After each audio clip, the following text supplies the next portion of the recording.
नमस्कार शेतकरी मित्रांनो, जसं की तुम्ही पाहिलं होतं मागच्या व्हिडिओमध्ये आपण जीवामृत बनवलं होतं, तर या व्हिडिओमध्ये आपण बीजामृत बनवणार आहे. त्याचाच एक्सटेंड केला व्हिडिओ आहे.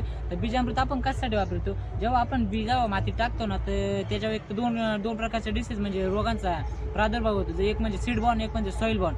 तर त्यांच्यापासूनच आपलं बी कसं वाचन आणि जास्तीत जास्त उगवण क्षमता होईल, त्यासाठी आपण ना या बीजामृतची ना ट्रीटमेंट देत असतो सीडला.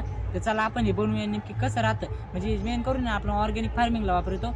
बीजामृत बनवण्याची थेरी 200 लिटर पाण्यामध्ये आता तुम्हाला 1 किलो शेण, 1 किलो माती, त्यानंतर 1 लिटर गोमूत्र, 100 ml दूध, 1 किलो माती सांगितली तुम्हाला, त्यानंतर गूळ 500 ग्रॅम. हे सर्व सामान आपल्याला मिक्स करायचे. हे सर्व साहित्य का वापरतात? शेणच प्रत्येक ठिकाणी का वापरतात असा प्रश्न आपल्याला पडतो का वापरतात शेण? सर्वात जास्त बॅक्टेरिया आपल्या शेणमध्ये असतात बाळांनो, म्हणून शेण हे पण देशी गाईचं वापरा. परत सांगणार हा, देशी आणि विदेशी मध्ये खूपच फरक आहे. जसं की आपल्या देशी गाईचं दूध मध्ये जे जीवनसत्व सापडले ते विदेशी गाईच्या दुधामध्ये सापडत नाही. बीजामृत नीट लक्षात ठेवा. बीजामृत म्हणजे काय?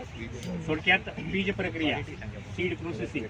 पूर्वी आपण बियाण्याला जी रासायनिक किंवा जैविक कीटकनाशक किंवा बुरशीनाशकांची प्रक्रिया करतो, ते द्रावण आपण तयार करतोय.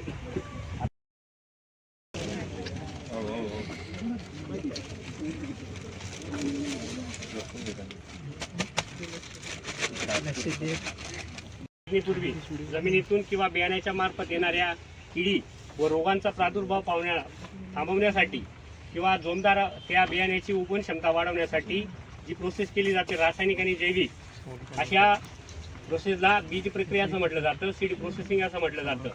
ही बीज प्रक्रिया केल्या गेल्यानंतर ते बियाणे जमिनीत 24 तासांच्या आत पेरणी केली तर त्याचे आपल्याला बेनिफिट मिळतात. मागच्या वेळेसच तुम्हाला बोललो मी की काही खाजगी कंपन्या बियाणे काढणी केल्या गेल्यानंतर पॅकिंग करत असतात आणि पॅकिंग करत असताना कीटकनाशक आणि बुरशीनाशकांची त्यांना प्रोसेस करतात आणि ते सुप्त अवस्थेत ठेवून देतात. सीजन आला की आपल्याला विक्री करतात.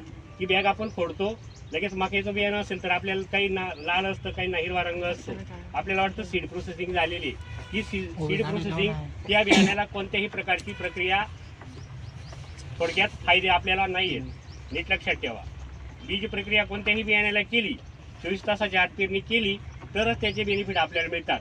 एक्झाम्पल अर्थ, त्याला बुरशी लागणार नाही, बियाण्याची उगवण क्षमता ही 100% होईल, कमकुवत झाडं येणार नाहीत, त्यानंतर किडीपी त्याला लागणार नाही. कमी कालावधीमध्ये कमी पैशामध्ये जर ही प्रोसेस केली तर आपल्याला पुढील कीड नियंत्रण आणि रोग नियंत्रणाला कमी खर्च येतो आणि आपल्या उत्पादनात वाढ होते. प्रत्येक तरी झाडांची संख्याही मर्यादित असते, त्यामुळे उत्पादन जास्तीत जास्त वाढत असतं. विदेशी हा ड्रॅगन फ्रूट माहिती आहे तुम्हाला ना, खातात तुम्ही, पण आमच्याकडे कॅक्टसचा एक प्रकार आहे, त्याच्यापासून ते संकर केले इस्रायलने. ते फुल जर खाल्लं तर खूप छान लागतं. पांढऱ्या पेशी, तांबड्या पेशी, अप्लॅस्टिक अमोनिया, शरीरातले आपले जे घटक आहेत, आपले सांधे, अप्लॅस्टिक अमोनिया म्हणजे या सांध्यामध्ये पांढऱ्या पेशी तांबड्या पेशी कार्य करण्याचं काम तो घटक करत असतो. तसंच आपले बीजामृत कार्य करतं बाळांना. एकूण खर्च किती येणार आहे बघितला तुम्ही आता.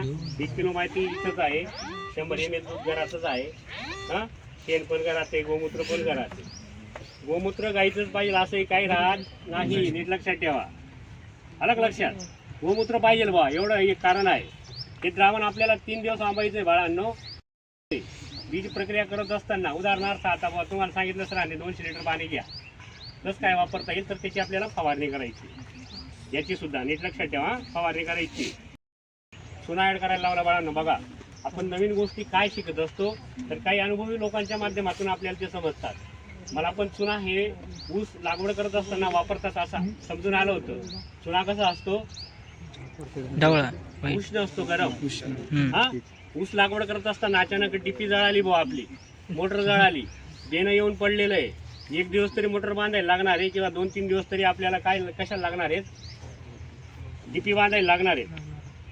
तर अशा कालावधीमध्ये ते बेनं खराब होऊ नये म्हणून 200 लिटर पाण्यामध्ये 2 किलो चुना टाकायचा आणि ते जे कांडे आहेत आपले ऊसाचे दांडे, ते त्याच्यात कमीत कमी 10 मिनिटं बुडवायचे आणि लागवड करायचं, जेणेकरून उष्ण लगेच तो डोळा बाहेर पडेल पाणी मिळाल्यानंतर. त्यासाठी आपल्याला 50 ग्रॅम चुना घ्यायचा आहे जीवामृतला, बीजामृतला सॉरी.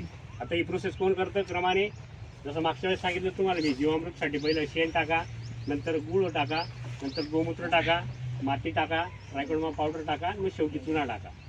या लक्षात ठेवा रे. गुळ नंतर टाकायला लावला का बॅक्टेरियाना लगेच गोडवा तयार होतो आणि बॅक्टेरियांची योग्य वातावरणात काय होते वाढ किंवा त्यांना जीवदान मिळतं लगेच. करा प्रोसेस. कोण करता आता?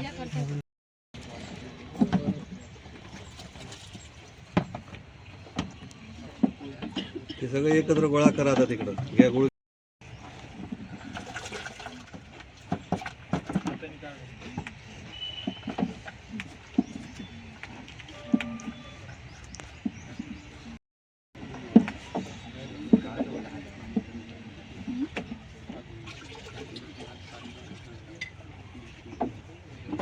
चुना दे चुना.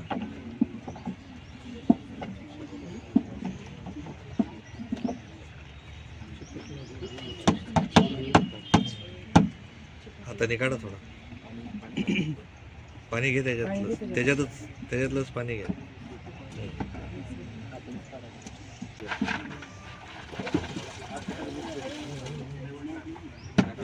हा दे दुधाचं दे.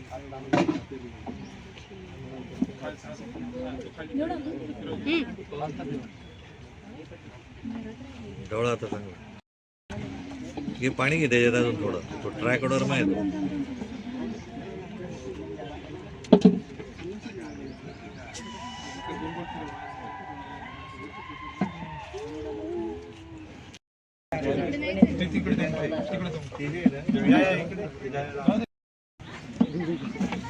हे पण जाते. हे पण द्या. हे धुवून ठेवा बरं का.